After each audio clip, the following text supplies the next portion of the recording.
Alright, let's see who comes in here.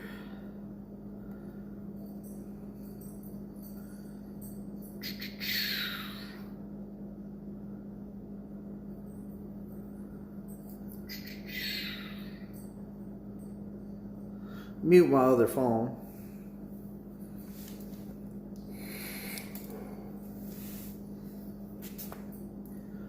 Oh yeah, did some training out there on the pad.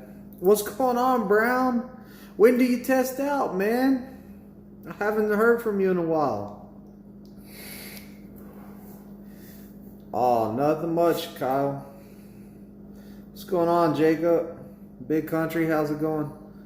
I picked up another phone that I had laying around. It's a S4. We're going way back in time here. But I can read my lives now. I can be like this instead of all up in your face. I can kind of like look at my hand now. So I won't be as blind, Jacob. Imagine that. What's going on, Big Country? Just got some new glasses. I didn't even know you wore glasses, Jacob.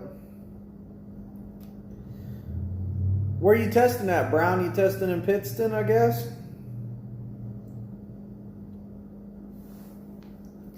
I guess Brown's testing out in Pittston.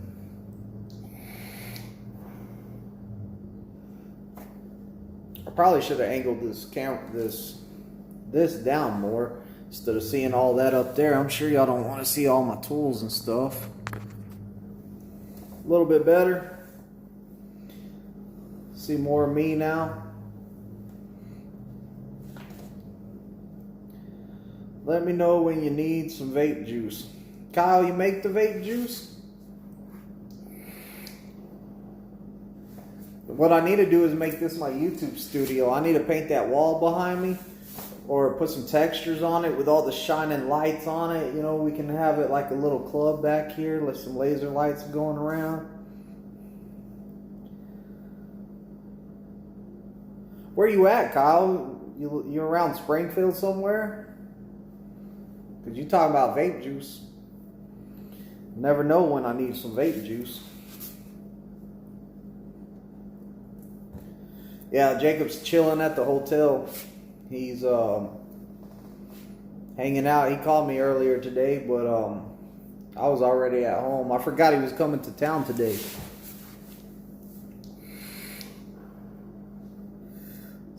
Hey, it happens. I was busy with my student. My toe was killing me. Like, I don't know if it was from getting my shoes wet or what, but man, my big toe was killing me. I was walking through Walmart limping, trying to get some groceries to bring home, and I was like, man, my toe is killing me. Oh, you used to vape, but you stopped? You're in Chicago? I try not to go to Chicago.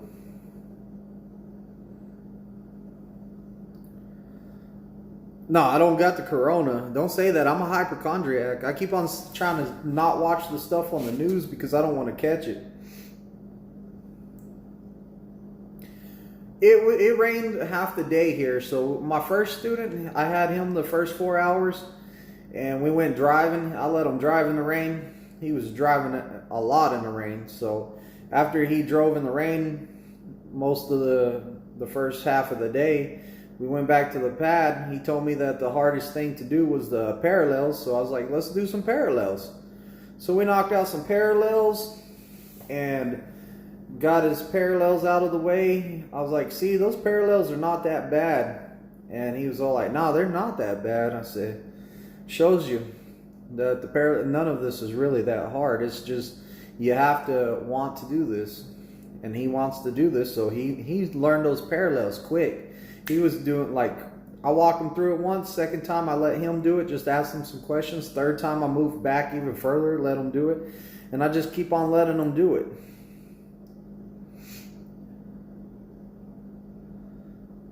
Hey, Big Houston, I've been watching some of your videos. I don't know why, but I thought you were a big guy. You're not a big guy. I guess because your name Big Houston, I thought you were a big guy. But you're not a big guy. But I've been watching some of your videos. I was checking them out. South Carolina. How you like South Carolina? So a lot of ranges, mountain ranges down there and stuff. Lots of trees too. A whole bunch of trees. Chicago ain't that bad. Man, I really don't like Chicago. I really don't care for it too much.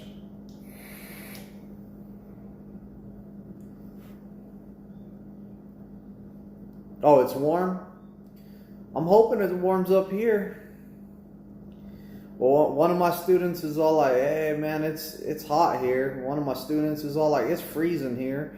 So like when one's driving, I have the AC on. When the other's driving, I have the heater on. Oh, you're tall. Okay. Okay, you're 6 foot, 1 inch. Hey, you're taller than me. That's why you're big, Houston. Brown says, I talked to my wife tonight. They have snow in Maine. Yeah, I'm not trying to go to Maine. I try to stay away from Maine. I don't like dealing with the snow up there. They have like one highway that goes through the rest of it's like little bitty roads. I really don't like going to Maine too much. I mean, I'll go if the load takes me there. I'm not tripping. I need to make my miles, but I don't prefer to go there.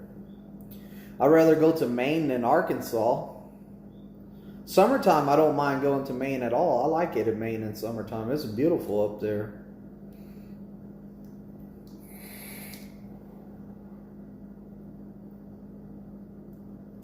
How does the training work if I get my CDL before I come to Prime? All right, Kyle, it depends. Are you going to a driving school to get your CDL, or did you go somewhere, get your CDL, and work for that company for a while and then come out here? Because it all affects everything. Like if you just go to a school, a driving school, get your CDL, and you come to Prime, you're still going to have to sign that contract. That you're going to work for Prime for a whole year. They're still going to put you through a kind of like a little PSD phase. It's only for 1 week, but they put you through a little PSD phase, and we will actually test you. You will have to test over the engine compartment, the in cab, and then you have to do 3 backing maneuvers. One of them has to be the straight line back, one has to be an offset, and then the other one you can pick from the other 3. So it's easy money for somebody like me. You know, I'll teach a CDL guy real fast, and that's an easy paycheck for me. You know, a lot of times I have to reteach you because those CDL schools, I guess they're not really, they're looking at you as a paycheck, so they're going to teach you the bare minimum to pass that test. That's the bad thing with the CDL schools, in my opinion, is they're just teaching you to pass a test. So that's kind of why Prime puts you through the training again, pretty much like you never had a CDL. Now, Kyle, if you work for if you have your CDL and you're coming to Prime and you work for another company for like 2-3 years, whatever, you might jump right into a truck and hit the road. Maybe do a 4 days orientation and you're good to go. So it all depends on your situation. I don't have the chart. Kiersey, if you get on Kiersey's channel and tell her how much experience you have, she actually has a chart that tells you how much TNT you're going to have to do and stuff like that. I don't have it. I guess I need to ask her for that sometime. Maybe she can send it to me. It's good information.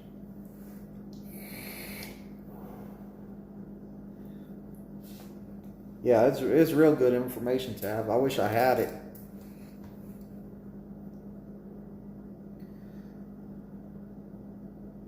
I can thumbs up my own chat. Look at that.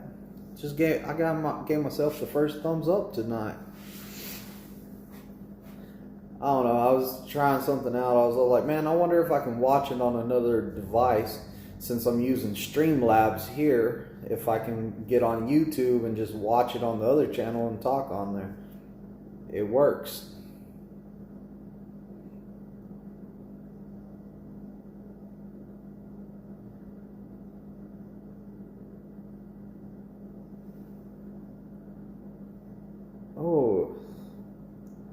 I'm getting a circle on this screen right here. I don't know if I am over there, but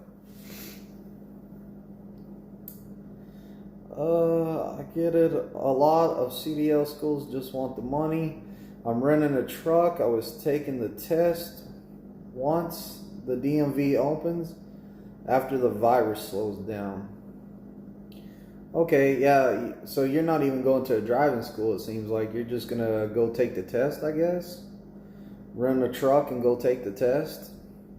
Hey, if you get your CDL like that, then that's cool, but if you're coming to Prime, if you're looking to come to Prime, you're still going to have to sign that contract. It would probably be better off not to rent that truck. I don't know how much you're paying for that, but to just come through the Prime school. I don't know why you would go take a test somewhere else and then want to come to Prime to drive, because we have our own driving school. To me, it kind of doesn't make sense. Maybe you have a good reason behind it. I don't know. But to me, it would make more sense to just come to Prime, get my CDL through Prime. If I'm going to have to take Prime's test anyways, I might as well do it like that. I don't know.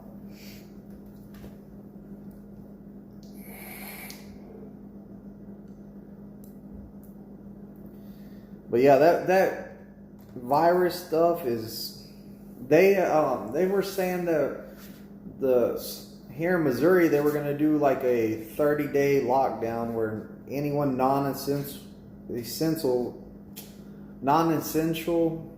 people couldn't go to work, however you say it. So, you know, we'll see what happens there.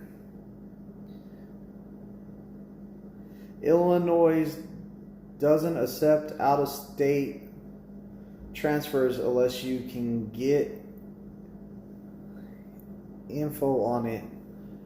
Oh, I don't. Did you call a recruiter at Prime and ask them about that, Kyle? If they're the ones that told you to do that, then I guess you have to do it that way. I would just move across the border. Go move to Indiana. You're right there, man. Just go down. Just go down a little bit and across that lake right there, man. Just get your rowboat, row across that lake, find you a house over there, move in. That way you're not in Chicago no more. You're not in Illinois. You don't have to follow that law. That's like I get students that are, you know, Prime's not hiring from Florida and I think California right now. So people are moving out of the state, moving in with family members somewhere, maybe Texas or something like that, and then they get their license and everything changed over, and then what they're doing is they put in their application then. So, I mean, you could always do that. You got any family that doesn't live in Chicago? I mean, if you can find a loophole in the system, why not exploit it? That's all I'm saying about that. If I could find a loophole, oh, I got a family member that lives in Ohio. Shoot, hey, call them up. Hey, can I move in with y'all? Rent a room from y'all for a little while? You don't even have to really stay there. Just get some bills sent over there, switch your license over, and reapply at Prime. You know? That way, whenever you get your CDL, you go to Ohio, switch it over to a CDL, and then transfer it to Illinois. Unless they won't do that. Yeah, that's not going to help you, Kyle. In Cali, that's not going to help you. That's a no hireable place right there for right now. Hopefully someday we'll get those people able to bring them in. I don't know. What was happening is we were getting too many people at Prime from California and Florida and Georgia for a while, and we couldn't really get freight out of those areas. Like, they kept on lowering the rates of the freight. They're making it cheaper and cheaper, where we weren't making money hauling it out of there, and there wasn't enough loads in those areas to get people home and out of home. So whenever you have like 20 trucks waiting on one load, you know, it's hard to get you out of there. I guess Prime wasn't like deadheaded people all the way out of there. Yeah, cheaper than going to a truck school. Yeah, it is cheaper than going to a truck school. Or are you saying Prime's cheaper than going to a truck school? Because I don't know. I don't know the difference in price between a truck school and Prime. But if you're talking about him renting a truck and taking the test that way versus a trucking school, then it's probably cheaper that way, for sure. I bet renting a truck's a lot cheaper than going to a school. What's going on, Sean? How's things going?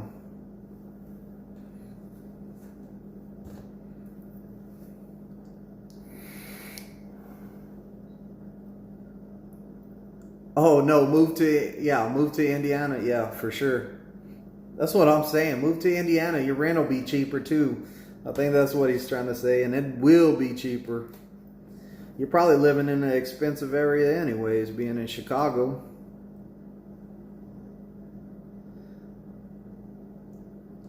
Oh, Illinois won't take transfers from any state for some reason. If you have to transfer it, you have to take the CDL test all over again. Wow.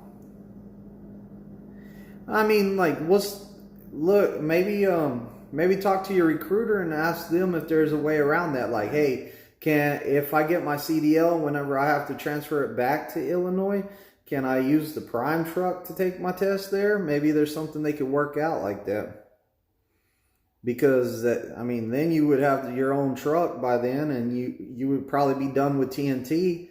You would already know how to drive him back, so just go take the test. Maybe that would work. That's good, Sean. Talk to your recruiter today. I hope good news. Big Houston. Rent in Indiana is cheaper. I know. I live in Indiana. See? Listen to Big Houston. Rent's cheaper in Indiana. He might have family there. Kyle might have some family there. Yeah, I got a 1-bedroom, $1,700 a month right now. Wow. I'm buying a house for cheaper than that right here.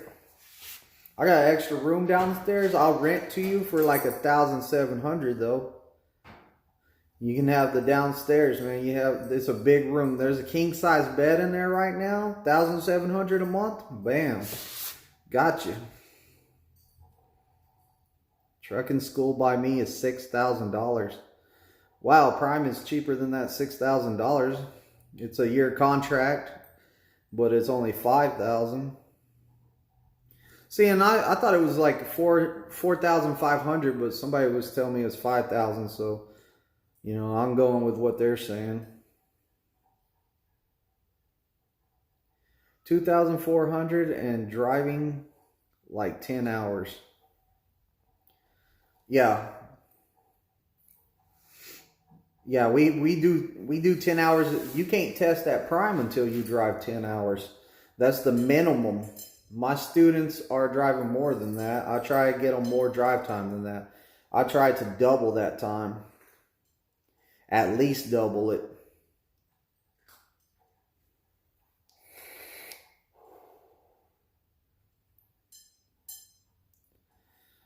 Sean says, I live in a house that is a 4-bedroom, 2.5 baths, almost 1,700 square feet, 2-car garage, and is only $1,300 a month. See, I live in a 5-bedroom, 3-bath, 3-car garage, and I pay like $1,400. I pay $100 more than you. It's 3,000 square feet. It's a little bit more than 3,000 square feet, so. But in Texas, I was paying a little bit less than I'm paying now, but my house was half the size of this one. Big Houston, I rent a 4-bedroom for $800 for my family. Hey, Houston, you got an extra room for Kyle right there, man? Rent him out a room for like $8. We'll say rent him out a room for $1,000. It'll save him $700 a month. You'll make your house payment and then a bill probably. So, hey, hit him up. I'm all offering your house, Houston, man. I'm trying to negotiate here. We're trying to get paid, dude. You can break me off $50 a month of that too. Just good marketing right here. LOL, that would pay your mortgage. Yeah, it would.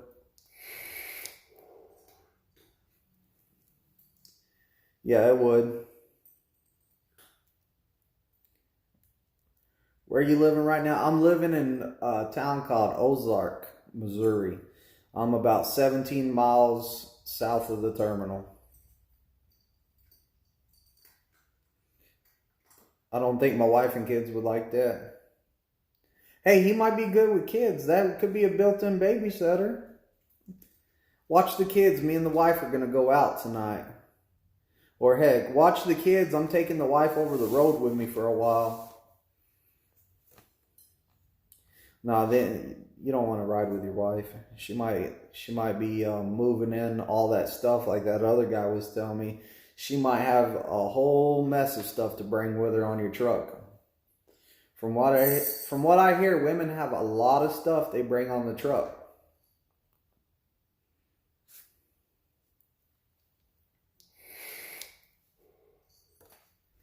I'm going to get an email probably today. Hey, this is Big Houston's wife. Don't ever try to move somebody in my house again because that wasn't funny. All serious. All serious like.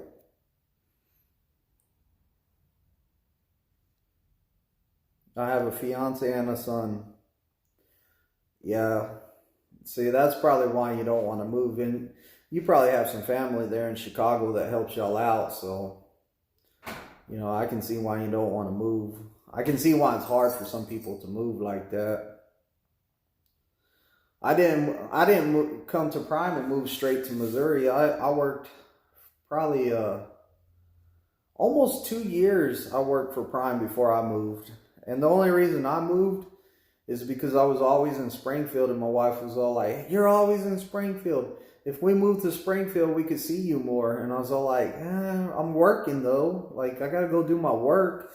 You might see me a couple hours here and there, like at night maybe. I'll come home for dinner.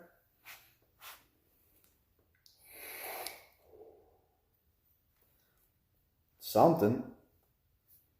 I'm going to try to get a load this week. I'm going to try to hit up driver lineup and get me a load.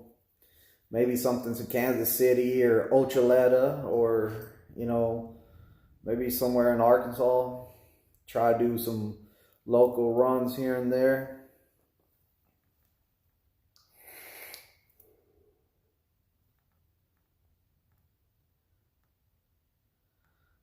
Two hours is better. 2 hours is better than no hours at home. Yeah, you're right. Like my boy, I come in the house and my boy's all like, "Dad, you're home." And he gives me a big old hug and he's extremely happy. Like he likes seeing me at home. I mean, you know, you can't beat that. I've been gone in Pittston. If y'all been following me, I've been in Pittston for like 2.5, almost 3 months, something like that. Like when I came home, he was super excited to see me. That little stinker. Then I get home and we can't do nothing. Coronavirus 2020 over here.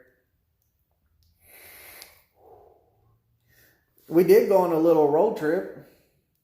I searched for a Whataburger, see how close it was, and it was 96 miles to Roger, Arkansas. They have a Whataburger there. So we went over there and got some Whataburger one day. It was pretty good. You know, we're from Texas. We missed that place. So we took a little car ride over there. We didn't get out nowhere. We just stayed in the car, went over there, ate our food in the car, and then drove home. Imagine that, man. I'm a truck driver and I'm going on a 4-hour, 5-hour car ride just to get some food. You can tell I'm a fat guy. I went all the way over there for some food and came back.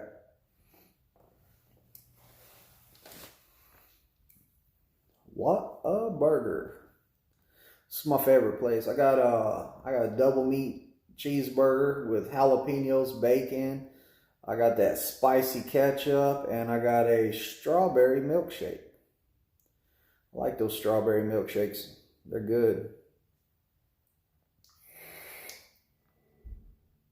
If y'all haven't had Whataburger, definitely that's one of the places you should try, especially if you like burgers. They got good chicken there too, the chicken strips and stuff like that. I mean, it's really good. I like that place. I also seen that they had a Cane's over there too, so I was like, man, I love Cane's. A lot of people say Zaxby's is the same as Cane's. I think I like Cane's more. I like the way the chicken's breaded at Cane's. To me, that's a lot better. I miss Whataburger. I lived in Texas for 2 years. Hey, Big Houston, you get around, man. You just moving all over the place. KFC. See, you can get KFC right here. KFC has a new chicken sandwich that's on a donut or something like that. It's a chicken sandwich that's on a donut. I haven't tried it yet, but somebody told me I should go get it and eat it and do a review on it on YouTube. But I was all like, man, I don't know. I don't think somebody wants to see me eat a donut chicken sandwich. I wasn't too happy whenever I did it with the spicy chicken sandwich from Popeyes. I finally got one, and I was like, I took a bite out of it, and I was just like, man, this thing's trash. They said it was good as Chick-fil-A. I was like, man, this thing is not as good. I really don't like it too much.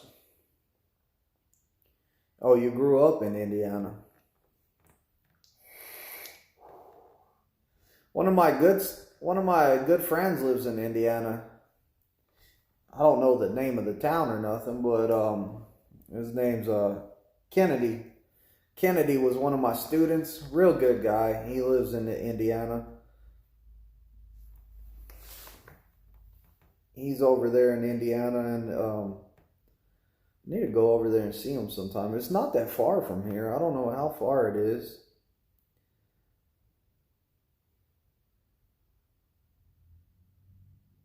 Oh, I don't even have nothing on this phone anymore. I was checking to see what I have on this phone. I was seeing if I had like my Facebook to share the link to this video to my Facebook, but I guess I deleted that. Hey, Jesus takes the wheel. Does KFC cover medical bills after eating the donut chicken sandwich? I don't know. I doubt it. They probably have a warning label somewhere on that wrapper in some microscopic print. You gotta get a magnifying glass to see that it says you cannot hold us responsible for what you eat on this chicken sandwich. What's crazy is the image I see on my phone right now is reversed on YouTube. Like, this is my left hand,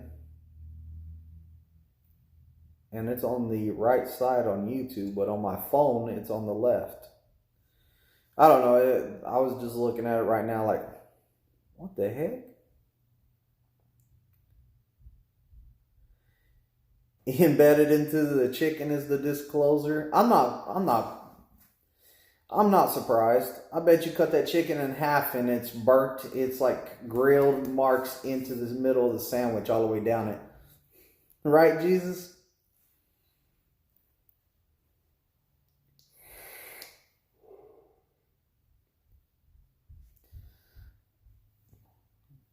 Jesus getting closer and closer every week to upgrading. I'll be seeing him upgrade pretty soon. He'll be back in Springfield, and hopefully I'm here whenever he upgrades, and I can be like, hey, this is Jesus, and put him on camera first right here before he starts his own channel up and starts making his own videos. That way I'll have him on video first. Just past 40K. See that, Jesus? Knocking those miles out. I wonder what Gifty's at. I wonder how close Gifty is to you. Or if he's ahead of you, because Gifty, from last time I talked to Gifty, he was running miles. He said he was doing good on the miles. There for a minute he wasn't doing good. He was complaining about it, but I think that it picked back up for him. KFC's a no-go. to be in Pittston in less than 2 weeks. Isn't it on the 6th? Didn't you tell me on the 6th? I think Sean's going to be here on the 6th, in Pittston on the 6th. I think I'm going to have to get a load up there. Yeah, it's on the 6th. So I'm going to have to get a load up there and go up there and pick him up.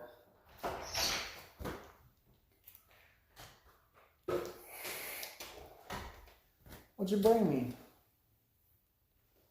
Oh, homemade cookie. You see that? She bring me a homemade cookie. Look at that. That's a good woman. Homemade. Fell apart. It's so soft. I know there's more in there.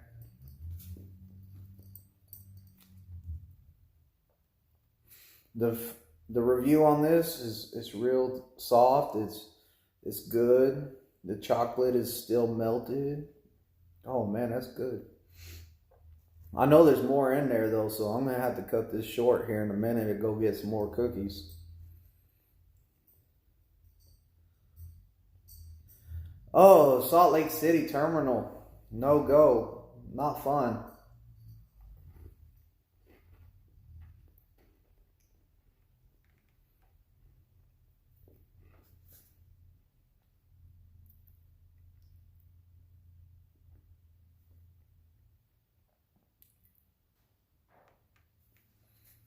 What's that say, Brown? Brown says, "How have you been, brother? I've been busy, so I haven't had a chance to see how things are going." Oh, Brown, it's been good. I mean, I got 2 students again, and I'm in Springfield, and you know, I'm doing my thing over here now. So, you know, it's good though. I can't complain much. Everything's shut down. Dropping a trailer tonight. Yeah, Jesus, Salt Lake City's not that great. Hey, Trucker Mush might still be over there. I didn't get to watch his video too much, but I saw that he finally upgraded.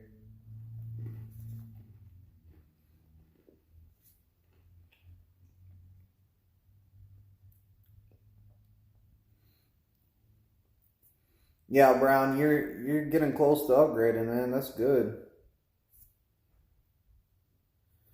Do I like being a trainer? Yeah, I like being a trainer. I like what I do. I'm bettering people. I'm like teaching people how to drive, how to back, how to do pre-trip. Like I'm teaching people how to be safer out here on the road. So it makes me feel great. It makes me feel great that I'm bettering somebody that might have came from nothing to, hey, now I'm making it. Maybe somebody without a roof over their head, I just made them a better person. So I like that. And I keep pushing them. Even after they get off my truck, I keep pushing them. I try to get back in contact with them. And especially whenever it's time for them to become a trainer. I call them up or text them, hey, how's things going?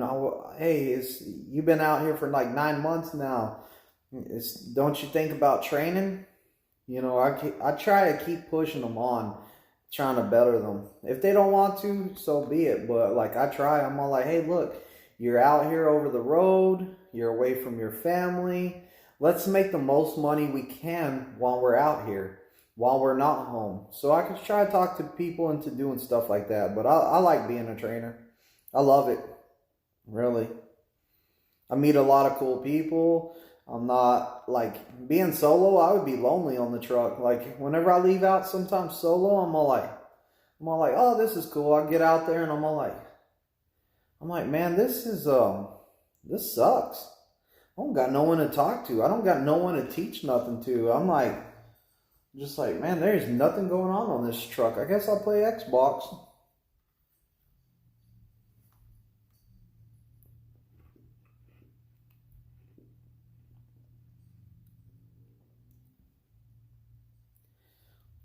I hope this is lifted a little because Ohio is on the stay-at-home order.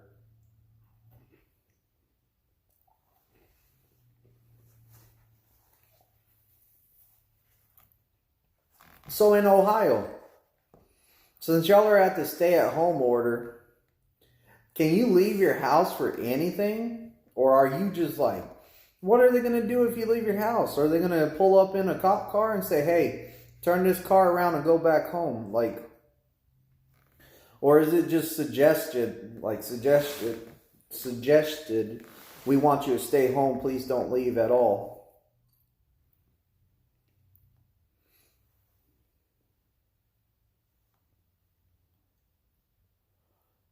The guy I referred got a critical event. They added 10K miles to his TNT. Yep, that happens. It probably wasn't his first one. Or he completely, it was completely his fault. He shouldn't have never done it. So, yeah, they will add extra miles if you get a critical event. So, people that think that they only have 50,000 miles, think again. If you get a critical event or you get a ticket, what is it? Critical event, ticket, what else? There's a couple things that if you do, you'll get extra miles, and that's one of them. But I don't think that they do it for your first one. Sean says, grocery store or a doctor visit. That's the only time you can go out? Or what is listed as an essential job? Man, that's not good. I think that's pretty much what they're doing here. They're trying to do, so I think that's exactly what they're trying to do here. So going down to hill too fast and almost rolled over. That's not good. That's not good. See, Jesus, and that's why I'm not required to teach y'all how to use the engine brake, but I teach you how to use the engine brake. Like, I'm going to take my guys probably not tomorrow, probably the day after, and I'm going to take them all the way to Branson where I can let them use the engine brake because it's going to be steeper. So, and I teach you how to brake going down a mountain. Like, I'm really required just to teach you how to drive safe and teach you how to back and pre-trip.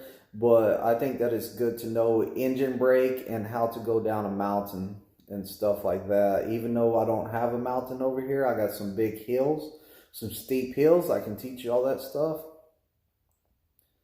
You know. Yeah, man, that's not good. That's really not good. Gotta control your speed. Mountains are easy peasy. Mountains are easy as long as you're doing what's safe and you're going down it right. If you're not going down it right, then it can be scary and really dangerous.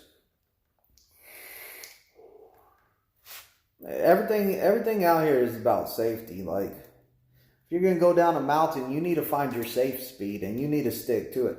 Like, if I'm going down a mountain, we'll say my safe speed's 55.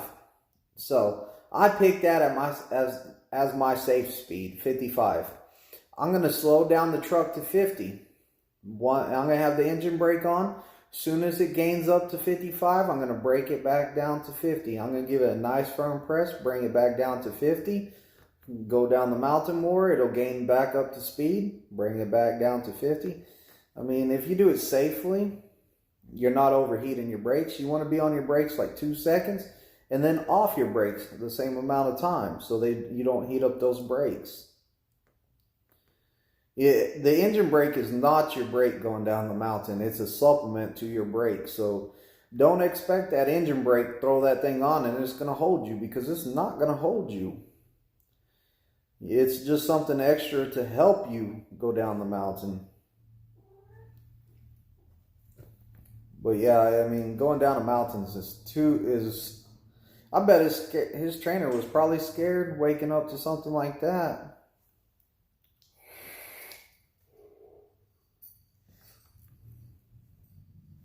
I had a student one time trying to drive with his knees. I was not happy with him. Even worse with snow. Yeah, snow, you need to take it even slower. Big Houston, what do you have to do to become a trainer at Prime? A trainer at Prime, you have, if your company, your logs have to be correct. Like you have to show your times for fueling, you have to show your times for unloading, you have to have the off-duty pre-trip shown on there. You have to have the on-duty pre-trip at the end of the day. I do mine at the end of the day. Off-duty beginning of the day, on-duty at the end of the day. That's how I do mine. But you have to have your logs pretty much on top of them. You can have a few small mistakes, but they have to be pretty much accurate, like good logs. Also, you cannot have any critical events or any accidents in like the last year, 6 months or whatever. You have to have at least 9 months of experience. If you're lease, your truck has to be profitable for the last 6 months. So that means your truck cannot be negative. Like you have to keep your truck out of the negative for like the last 6 months or so. So that's pretty much what you have to do to become a trainer. It's good if your fleet manager really encourages you to do that too, because like that's him backing you. So you kind of like, some fleet managers will say, hey man, you've been in long enough, why don't you ever think about training? You know, that's more revenue for them and you. So the fleet managers like you becoming trainers, like they like it. If you're doing PSDs like me, then your fleet manager might not like it as much because the truck is not running these insane amount of miles and it's not getting an insane amount of revenue.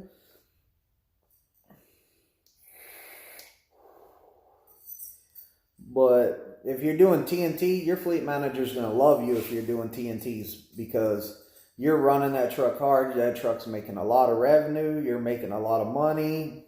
You know, it's all good. But pretty much you have to have nine months of experience. You have to be 9 months of safe driving and at Prime for about 9 months before you can become a trainer. And it pays good. Like those lease guys are killing it out there in TNT. Lease guys like doing TNT. So the lease guys are out there killing it in TNT. They're making some good money. Especially since they're doing TNT now, there's 2 people on that truck. They can start doing those high value loads.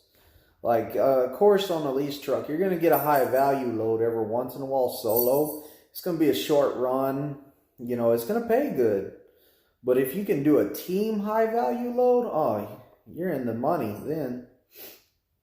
If you're a company, I kind of suggest company guys do a couple TNTs and then switch to PSD. But yes, I'm a company driver. That's why I do PSDs, is because I think, to me, it's more profitable this way. And I really don't like sleeping in a moving truck if I don't have to.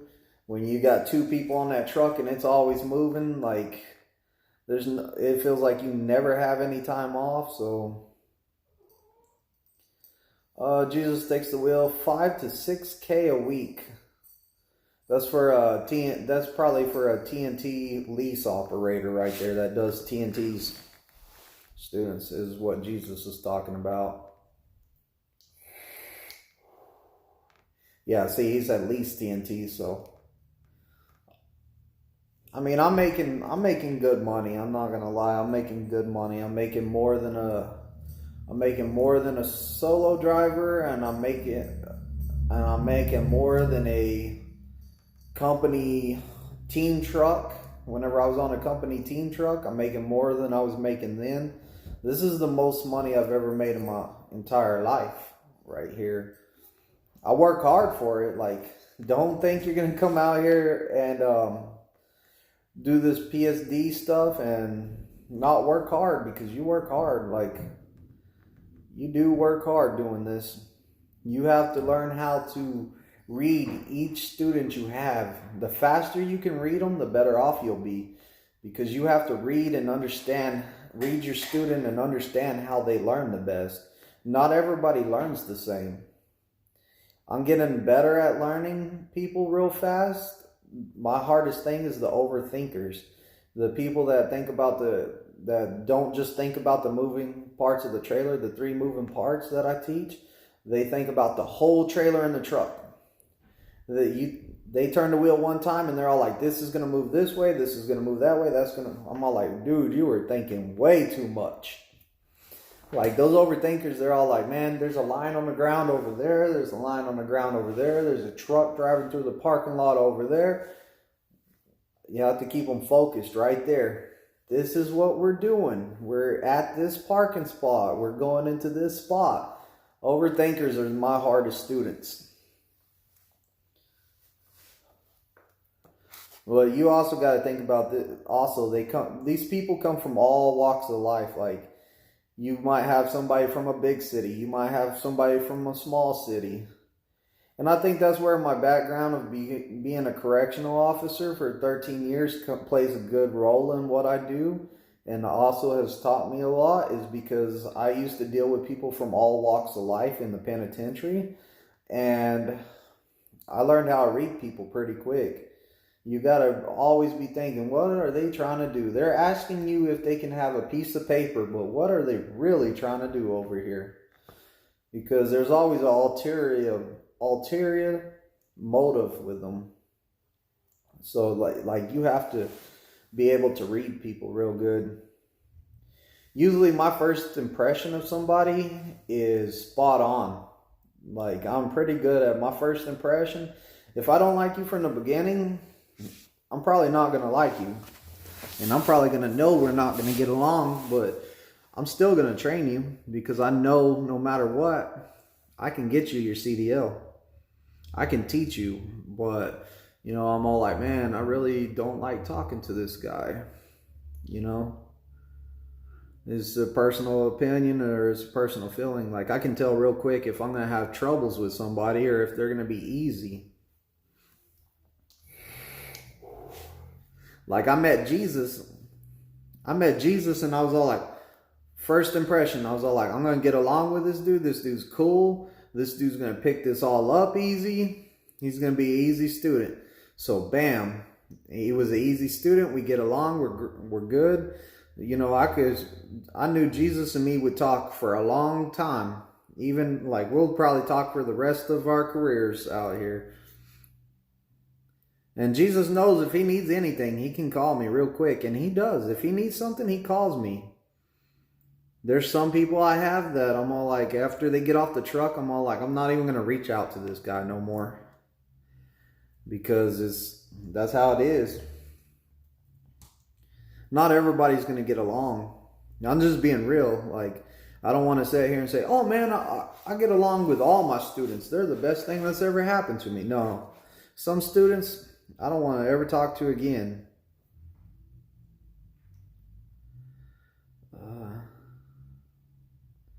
Where am I at? I lost my place. I don't think I would have the patience to become a trainer. You'll surprise yourself. Like, if you don't have patience, once you get out there with a student, you're going to start developing patience. Sometimes you'll find out that it's better just to step back and let that student back and mess it up. Just completely make a mess out of the backing. And just keep on letting them do it. And he'll eventually be like, okay, that didn't work. Try it again. Did the same thing. It didn't work again. Try it again. Boom. Okay, I did the opposite this time. It worked. So sometimes you just got to step back and let those guys just back out there. I've done that plenty of times. I had some guys that I was like, man, he's not getting it. I'm just going to let him back wherever. Let him back wherever. Walk up there, try to talk him through it again. He listens more because he's like, I can't do this on my own. I need him. Some guys, I pulled out my CDL. Look, I got a CDL. You do whatever you want. Whenever you're ready to learn, we'll start again. That works too, because then they're all like, man, this dude's not going to help me since I'm not taking his help. they get back in there and they start using my knowledge. No wonder you didn't train me in PSD and Gifty trained me. Oh man, whenever I had Jesus, I had him and Gifty at the same time. So my main focus was Gifty because he was ready to test out. Jesus had some time. So Jesus was out there every day, and Jesus watched Gifty and like listened to everything I said and just kept on. And Jesus learned from Gifty. He learned everything pretty much from Gifty. I even had Gifty teach him how to do the parallels. If you remember Jesus, I had Gifty kind of walk him through the steps because I figured if Gifty could remember it enough to teach Jesus, then he could do it on test day. So we always tell Jesus, Gifty's the one that trained you. It wasn't me. I've done backing with a pickup and a 30-foot bumper pull equipment, but the size of a semi is going to be a little different. The size of it doesn't really have nothing to do with it. Like I was telling my student today, one of my students today, he's all like, man, I got to get used to how long this trailer is. I said, no, you don't have to get used to how long it is. I said, because the way I teach you to turn, he was talking about driving and turning and stuff. I said, the way I teach you how to turn is we're going to use the tandems back there. They're going to tell you when to turn right. You're going to watch those tandems. Those tandems are adjustable. Every load, we're moving the tandems back and forth to distribute the weight. So if you always use the tandems to tell you when to turn and how to trace the curve with the tandems, then you're good, because it doesn't matter how long it is, because you're always using the same spot to turn. So I mean, like, how long it is doesn't matter. Like, I'm teaching you how to drive every hole on the tandems. Like, and I even take my students out most of the time in the 12th hole, just because it's even longer, and supposedly it's harder to turn with it in the 12th hole. Really, it's not, but hey, I take them out there in the 12th hole and let them turn like that. Test day, they get it in the 6th hole. It's even easier to turn, or the 4th hole, whatever. It's in the very front one. Tandems all the way up, close as I can get them. So I mean, like, it ain't nothing.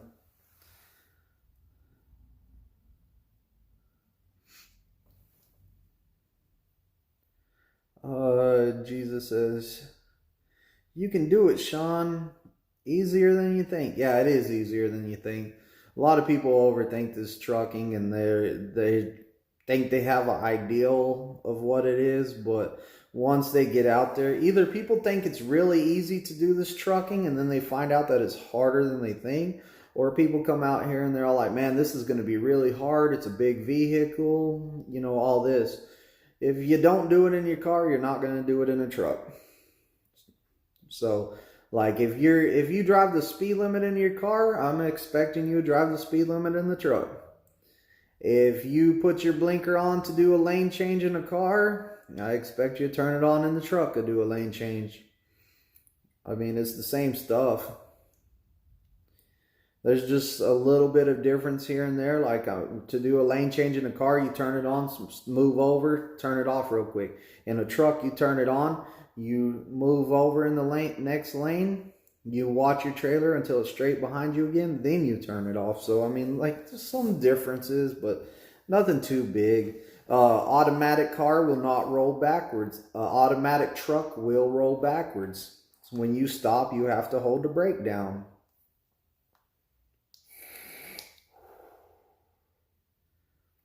I don't know what that was. My phone just said it had some kind of error. I don't even know what that was.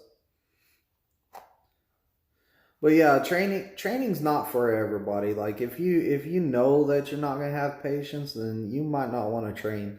But then again, like, everybody's different. Some people, Houston, some people, they need that structure and that impatient guy. Like, they need that guy up in their face telling them what to do. Like, I'm viewed as too nice. Always get that out there on the pad. Daniel, you're too nice to your students. You need to be more aggressive with them. You're too friendly with them. I'm all like, man, it works for me. It works for me. Some people it wouldn't work for. Like if I had their student that they have to be harder with, like I might not be able to train them. Maybe that's why they match up. They match up because they need that kind of training.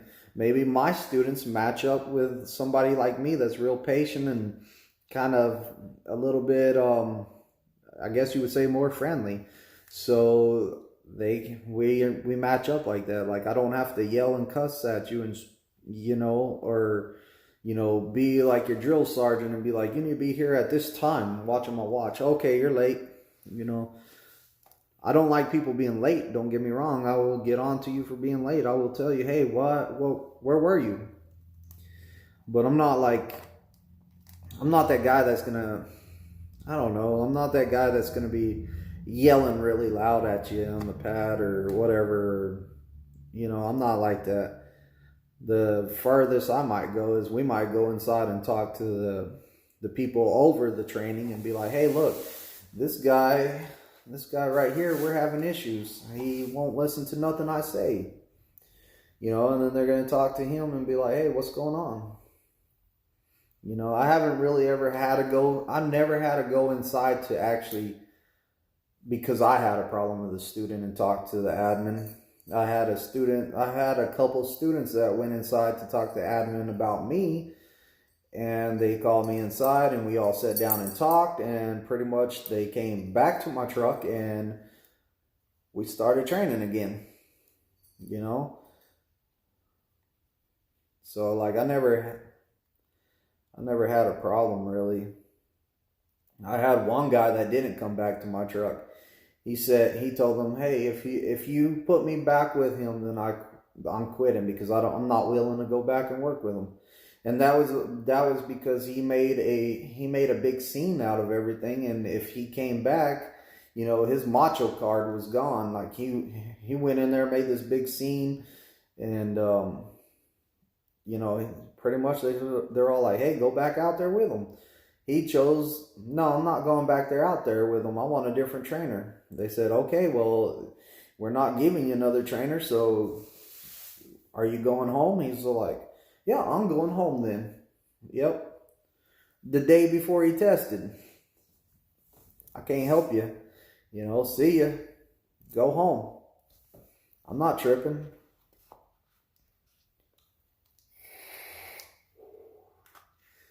I mean, it's not good on him. On me, I just pick up another student and I hit the road again or go do my thing. It doesn't affect me. So training is really difficult, though. I'm not gonna lie, it's difficult because you have all those people from all over the place and everybody learns different. Jesus is gonna find out. Jesus is gonna be my little my equal out there, my little equal. Jesus is gonna be out there training with me side by side. I'm gonna look over on the pad next to me. What's going on, Jesus? Jesus is gonna come over there, man. I see what you put up with, bro.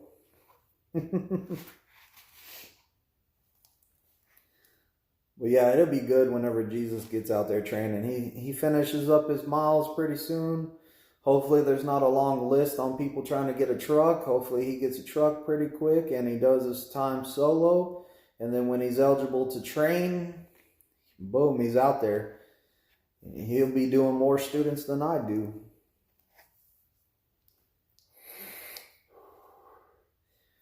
I can't wait to be a trainer. That's right, Jesus. Jesus is going to be a good trainer too.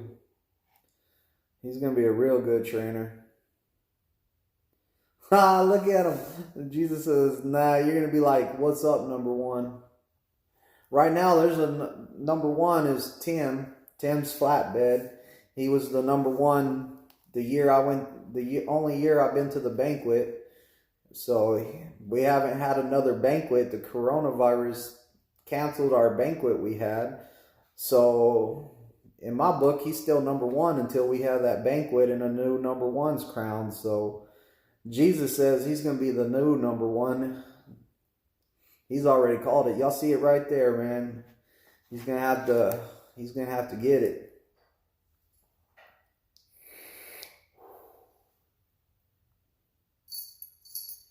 Yeah, he trained my buddy James. Oh, Tim trained him? Tim's a good trainer, man.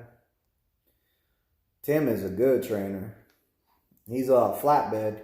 Real good trainer. If y'all are going flatbed, y'all be lucky to get Tim. Like, if you get Tim, you're lucky. Justin, he's a good flatbed trainer. Reefer side, man, there's so many reefer sides. I would hate to leave anyone else. Also on flatbed, there's Danny, and there's oh man, John McConnell. They're good trainers on the flatbed side. Real good trainer.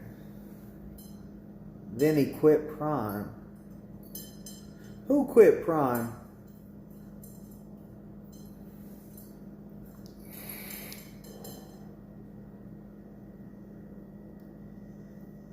Train my buddy. Oh, I guess your buddy James quit Prime is what you're saying. Okay, I was like, Tim didn't quit Prime. I seen him yesterday.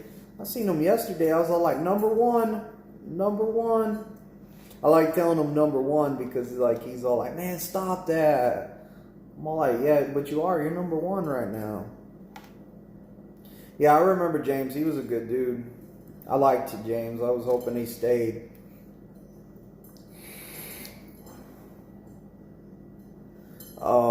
Tanker division, there's only two guys I know that are tanker division that are trainers, and that's oh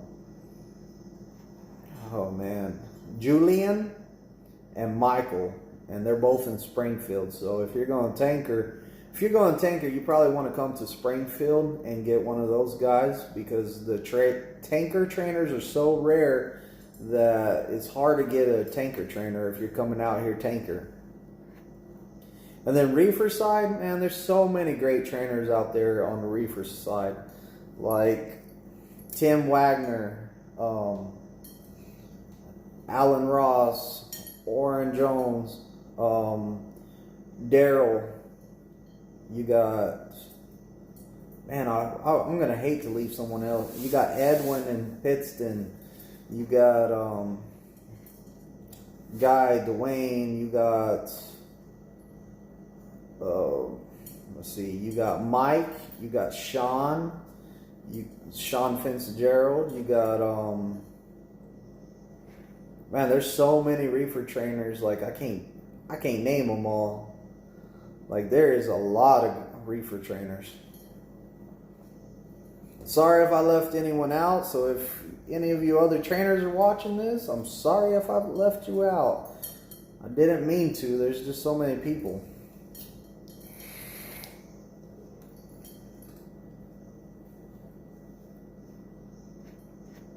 Once I'm done with TNT, we'll do a live and answering questions about TNT. Oh, that sounds like fun. I'm down for that. Like that way, I'll have to find out when you're going to be here and when I'm going to be here, and we'll have to do it probably over here at my house. Jesus, we'll have some steaks or something. I'll grill out. We'll do a live together for sure. I'll put a little scheduled time in there for whenever we're gonna do it, and then boom. Hey, if you've got any questions about TNT, bam, there's Jesus. See what his experience is.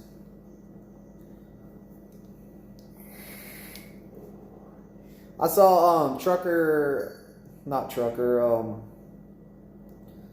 oh, I don't want to say his name wrong. I know it's hippie.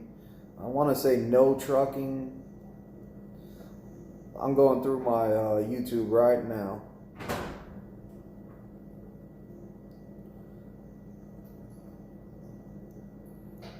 Man, I subscribe to too many people.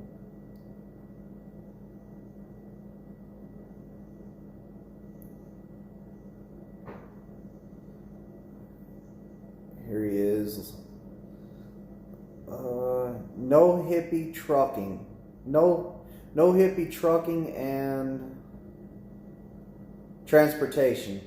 He did a video today about Prime Inc. is 50K TNT training miles too long. It was a pretty good video. Like, I messaged him on there and, you know, talked to him, but it was a pretty good video. Y'all check that out. He seems like a really good guy, and I watch a lot of his videos. At first, I thought that he was kind of like negative, but after I've been watching him for a while, like, I'm all like, okay, this is just how he talks. But he actually did a video today about 50K miles for TNTs, and I thought it was pretty good. Like, he talked about how he did a lot of miles in TNT, and that people complain about 50,000 miles. You know, if you have a good trainer, then it's going to go good for you. If you have a bad TNT trainer, then it's going to be hard. And like, he talked about TNT trainers not doing many miles and stuff like that. And he hit it dead on. If you're not doing 5,000 to 6,000 miles a week, then you need to talk to your fleet manager, or you need to reevaluate yourself. You need to get more miles. Like, you need to get these miles knocked out. And I was the same way. All right, Jesus, later. Later, Jesus, man. You be safe tonight, brother. Enjoy Salt Lake City. Sean says, I have a question. If I'm starting on the 6th for orientation, roughly when should I be ready for upgrade to my own truck? Oh, let's see if I have a calendar on this phone. Okay, calendar.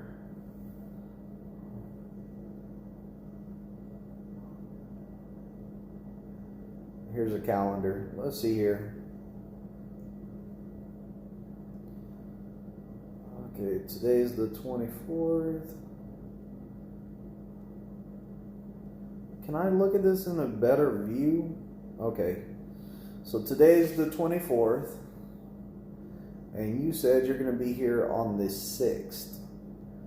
So the 6th, you'll get your ID either Wednesday, Thursday, or Friday. We'll say that you get it on Friday. We'll say you clear it on Friday. So that's 7/14. Since I'm going to be your trainer, I'm going to try to test you out as soon as possible, because I want everyone to get to their own money as soon as possible. We'll say that I test you out on the 24th, the 22nd, 23rd, or 24th. So you would have to. It usually takes about a week to get a trainer, we'll say. So we'll say that you leave out on the 29th. So there's 5, 10, 15, 20, 25, 30, 35, 40, 45, 50. Say 5,000 miles a week. Plus another, say you go home for a week to change your license over. We'll just say that. I'm not saying that that's going to happen, but we'll say that you went home for a week to change your license over, and we'll say that there was another week in there that y'all had a bad week. So your best estimated guess, I would say, is around July 22nd. Sometime at the end of July is what I would say. And that's if you didn't get no criticals and you were off a week to switch your license over, and you were off for maybe a week of home time when your trainer wanted to take off. And that's if y'all were having like decent 5,000 to 6,000 mile weeks. It could be sooner than that. If y'all were doing 6,000 miles every week, then it could be before that. It could be early July. But I would bet my money on July. Is what I would do, because I just figure it up as 5,000 miles a week is what I figure. So 5,000 miles a week times 10, is that right? Yeah, times 10 is 50,000 miles. So about 10 weeks. You took a week off to go home. It took you a couple days to get a trainer. I was maybe end of June to the end of July, somewhere in there. is whenever I would guess.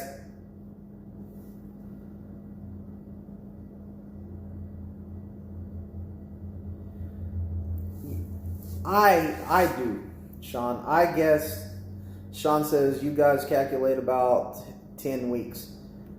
I calculate about 10 weeks. You know, some people might say it's longer than that. Some people might say it's less than that. But that's what I calculate.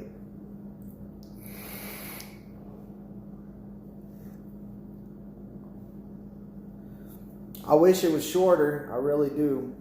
Like, I don't agree with the 50K miles. I don't. But what I will tell you is, like, if you keep your goals, and keep working towards your goals and keep your head up and see the light at the end of the tunnel, man, you're going to get there. You will get there. I've heard 13 to 15 weeks. You know, and that's 13 to 15 weeks is kind of about right, because remember I said there was 2 weeks of home time there. So, you know, 10 weeks plus like 2 weeks of home time where you weren't running any miles for a week, you know. So that's kind of closer to it. Do I think it's going to take exactly 13 weeks? I really think that you could get it done in 12 weeks, but and that's just me guessing. Like, don't be like, hey, Twisted Big D said it would take this long, because Twisted Big D says we're guessing it's going to take this long. Jesus has been on TNT since, I got that on my calendar, right? Oh, why did I X off my calendar? How do you go back? See, I tested Jesus in January. I think it was January the 7th is what it says on my calendar here. So January, February, 2.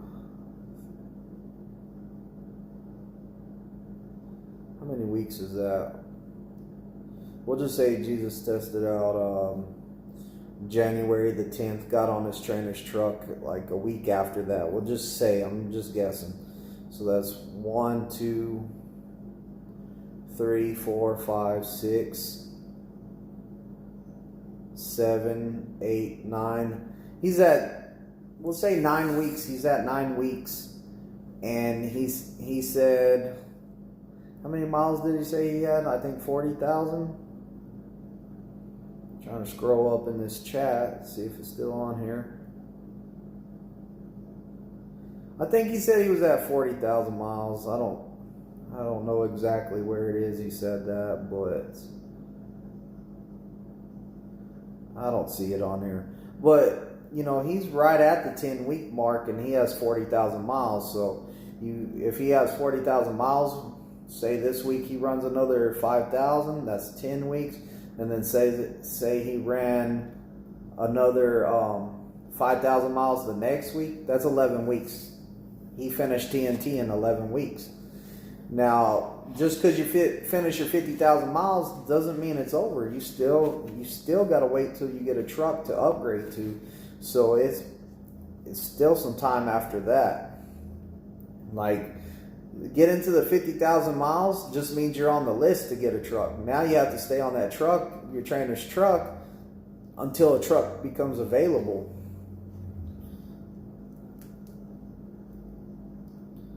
So, I mean, like, you still got time to wait on that.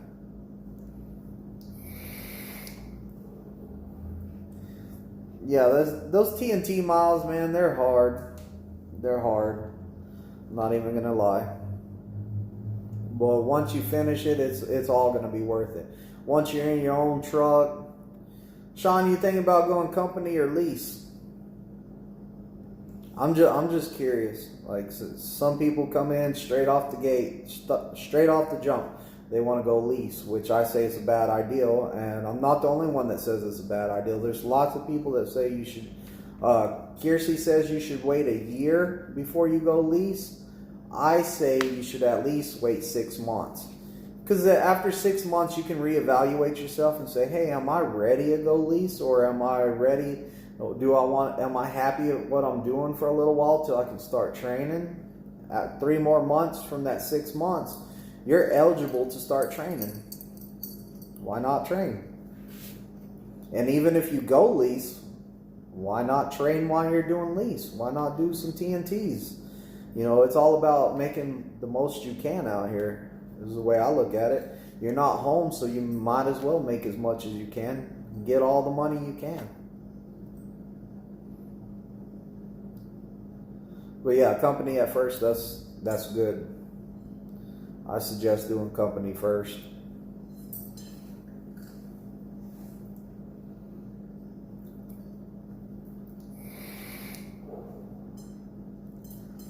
Man, I can't believe this corona stuff is just like going so rampant, man. Everything's shutting down. Like, I wonder how many people, what I want to know is how many people lost their job because of this. Like, you know, these smaller businesses and stuff, are they going to be able to open their doors after this coronavirus?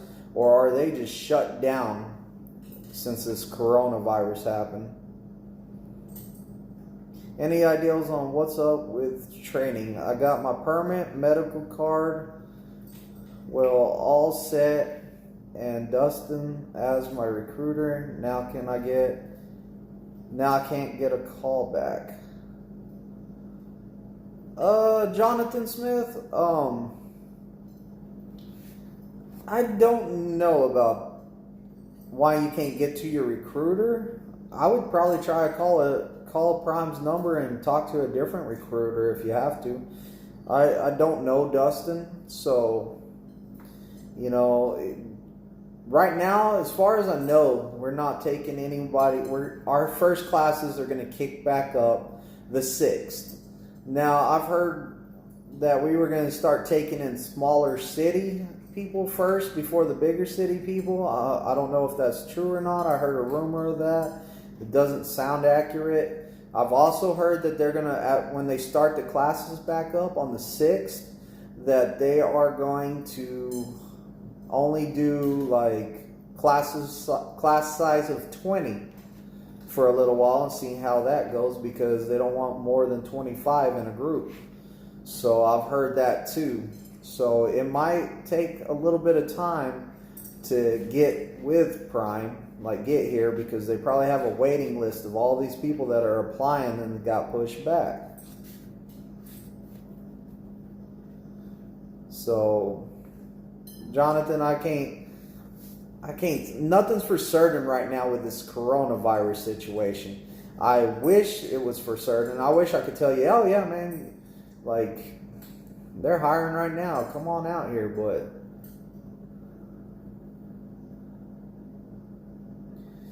I want to wait till they get Volvos, hopefully. No, I don't want a Volvo.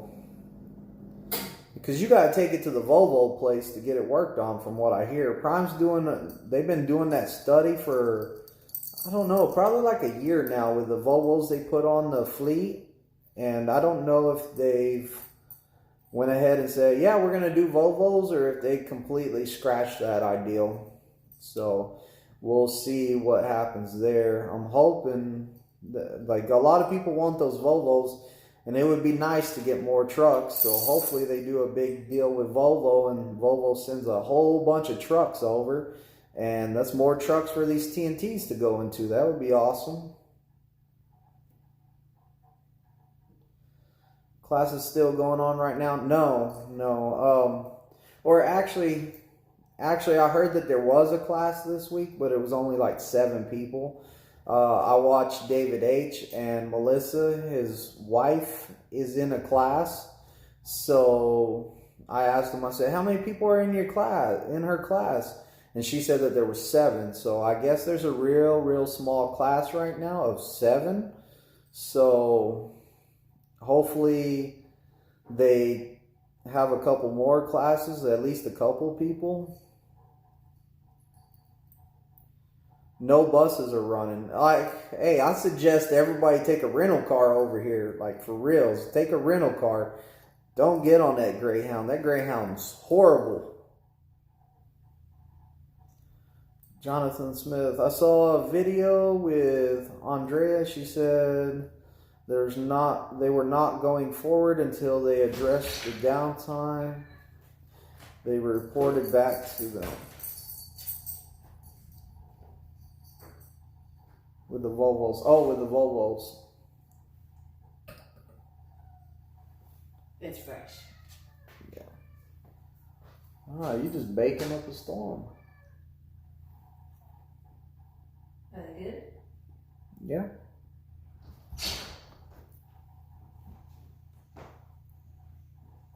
Oh yeah, the Volvos. Okay, I see what you're talking about.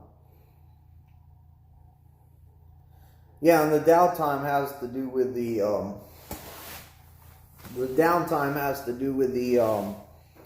taking the Volvo only to the Volvo dealerships to get worked on. I'm sure.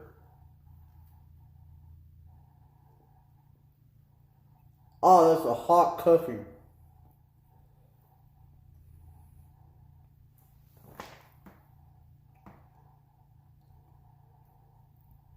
My wife and kids are driving me up there to PA. Yeah, that's good.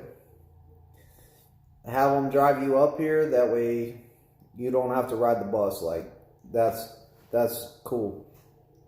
Make sure Prime reimburses you the money of the bus ticket. Since you had to drive up here, they will do that. So that way you get at least some gas money back for coming all the way to Prime. Yeah, Jonathan. Yeah, for sure.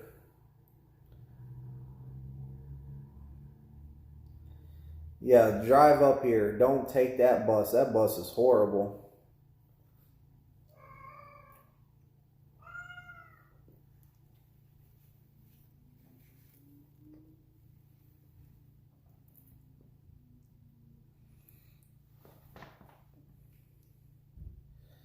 I heard it's a different price now with the pandemic going on.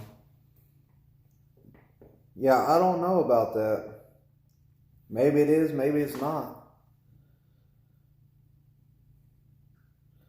Yeah, that's why they said the part availability and talking to Volvo. Taking to Volvo.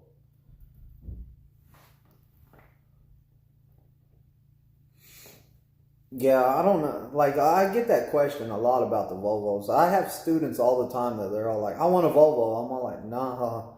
I said, I don't want a Volvo. I'll stick in a Freightliner.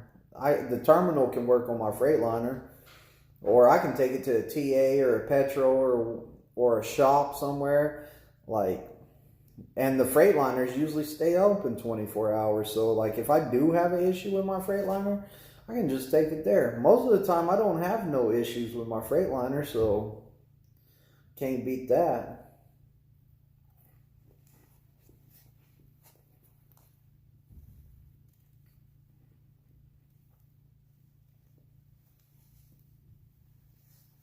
Peterbilts break down too much.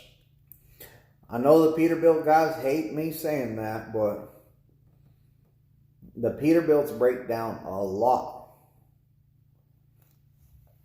And the Freightliner is going to break down. All trucks are going to break down, but it's common with the Peterbilts to be in the shop a lot more than the Freightliners, in my opinion, in my experience, which is not much. There's a lot of people that have way more experience than me that knows a lot more than me. But my experience is the Freightliner doesn't break down as much. Mine's been in the shop.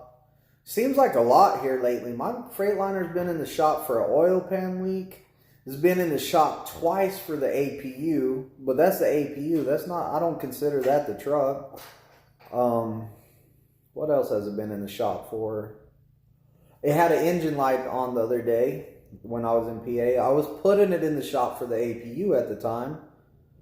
No, I was putting it in for the oil pan leaking because the gasket was so old. And whenever I put it in the shop, the way to the shop, my engine light wouldn't go off. So when I put it in the shop, they found out that it was a DEF filter problem, like it was cracked or something. They had to fix it. So, I said, okay, fix it. Nothing big. I don't think that that's a big issue. Like, I don't think that that's the first time I ever had something like that happen. My Freightliner before this one, it only got into the shop one time because the hose going to the APU that carried the coolant, it didn't have any clamp on it, so the hose popped off going down a mountain. Truck overheated, truck shut off.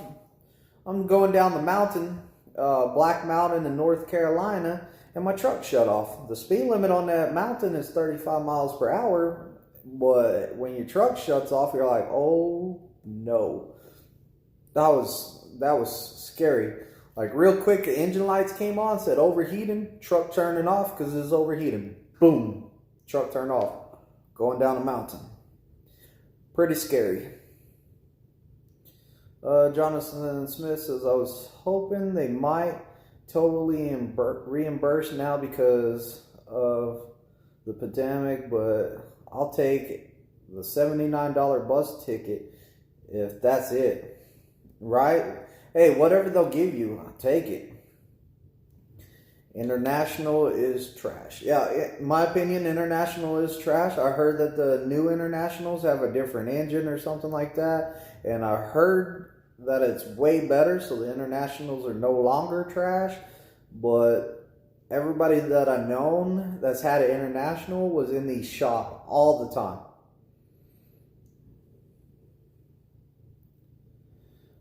Jonathan, when are you going and where are you going? I was supposed to be going to Springfield hopefully this week.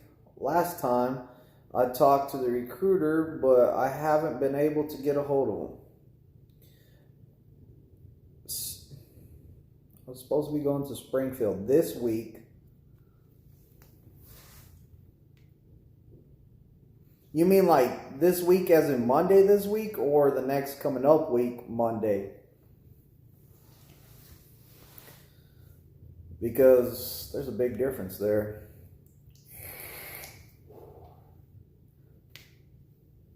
That would work out if you came next Monday would put you Friday. Yeah, next Monday. Well, I don't know if you already have a trainer lined up, but like I don't have nobody next Monday if you were coming in next Monday. I could pick you up, take you to Pittston, and pick up Sean over there the next week. But hey, it's all about that hustle, right? It's all about that hustle. Right now, Sean's the only guy I have coming in right now. I don't know, I haven't checked my email in a while, but if I got somebody else in my email that I don't know about, I need to check my email though, because every once in a while I have somebody email me on my email, hey, I put you down for a referral and I want you to be my trainer, so I have to send back an email with my information like Sean did. But yeah, if you're supposed to be here next Monday, I would call Prime and say, hey, I need to talk to a recruiter, and my problem is that I'm supposed to be there next Monday. I need to find out if I'm still coming next Monday or if they cancel the classes, because next Monday is less than a week away. So yeah, for sure, I would try to get a hold of them ASAP.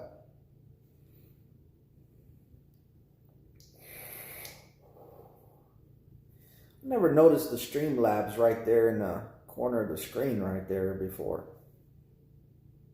That disappears now. As soon as I talk about it, it disappears. And I said it's over there, but it's really over there. Everything's backwards on my screen. It wasn't set in stone last time we talked, which has been over a week ago. We were aiming for this week. I've already paid the $100 got on my card and permit. Yeah, you need to get a hold of a recruiter. I would call Prime tomorrow.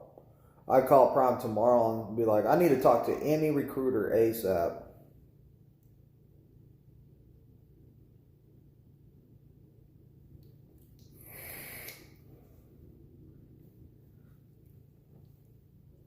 See, most of my YouTube guys are over there in Pittston. That's another reason I've been over there in Pittston, is because most of my YouTube guys are in Pittston, so it makes more sense for me to be over there too. That's another reason I'm in Pittston a lot, is because that's where my students go. For some reason, the East Coast likes my YouTube. The mid-US, I guess not many people watch. I've had a guy in Salt Lake City, but I had to turn him down because, I felt bad, but I'm not going to Salt Lake City. Not at this point. I do want to go over there sometime and train, but right now I really don't want to go over there. I will, after they finish building that terminal and we get some showers that are like at Pittston and Springfield showers where you got your own room, that's another story. I might go over there then. But right now I'm just chilling in Pittston or Springfield. I'm not going to Salt Lake City.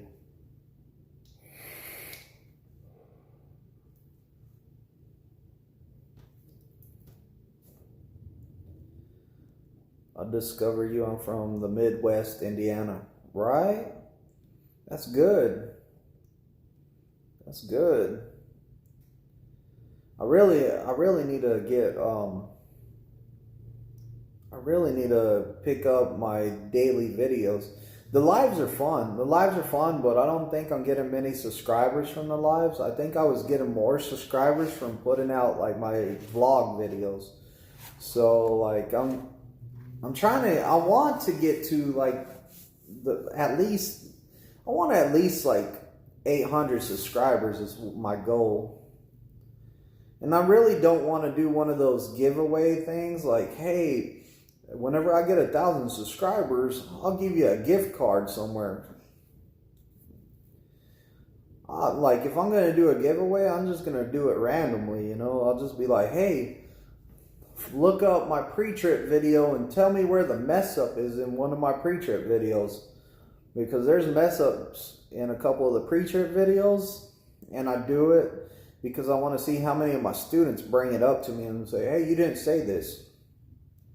So far, nobody's found the mistakes or nobody's wanted to tell me.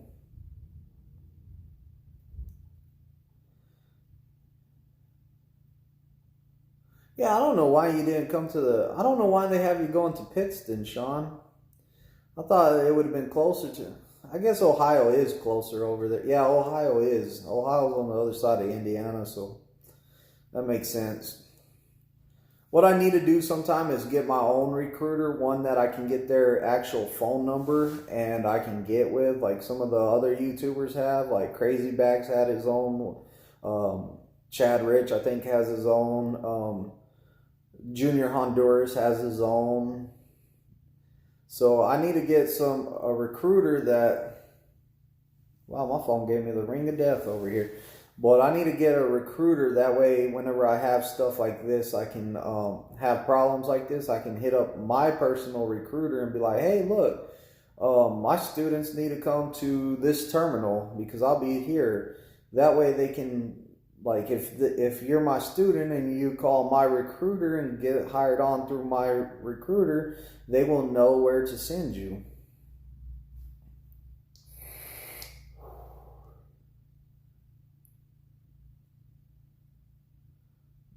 Before, I was there when Bags crew before, and when he hit 1,000 subscribers, no need for a giveaway. 50 miles closer to Pittston than Springfield. Jonathan says, that's what Bags. Dustin was Crazy Bags. Yeah, and don't use Crazy Bag as a referral anymore because he's no longer at Prime, unfortunately. So I think he referred everybody to using Chad Rich as his as somebody that you should give the referral bonus to. So, you know, if you go to Chad Rich's channel, he probably has his driver code on there. Because Crazy Bags got you into trucking probably, or helped you decide to come to Prime. So, like, I don't feel like I did. So, hey, you can give it to Chad Rich, you know. That way you still feel like you gave Crazy Bags your referral bonus. That referral bonus. Much more streamlined. They say they send you to the terminal you're closer to. Yeah, they try to send you to the terminal you're closer to, but if like you're gonna be on my truck, then you know I think that they can. I don't know. I'll have to ask a recruiter, but from what I hear is if I'm gonna be your instructor, then they can send you to the terminal I'm at. So I'm going to get with a recruiter and find out. Your recruiter's in Salt Lake City? Wow.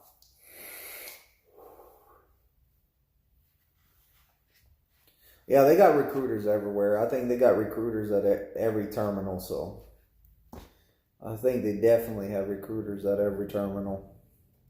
They have dispatchers at every terminal, and they got dispatchers at some of their drop yards. Some of their drop yards have dispatchers.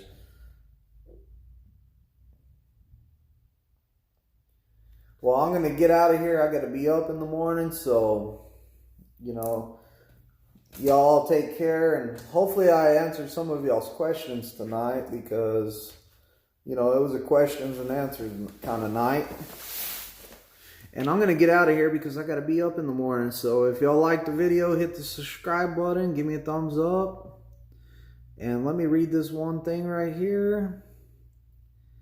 Haven't used anyone so far. I'll call tomorrow and just ask for whoever, not knowing, is driving me nuts. If I can get there next week, you will get it. Oh, awesome.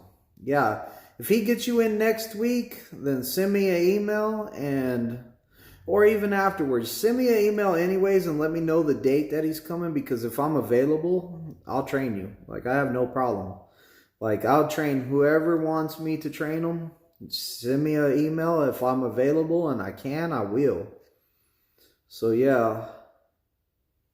So, you definitely, if you're new to the channel, hit the subscribe button. I'm out. Good night, everybody.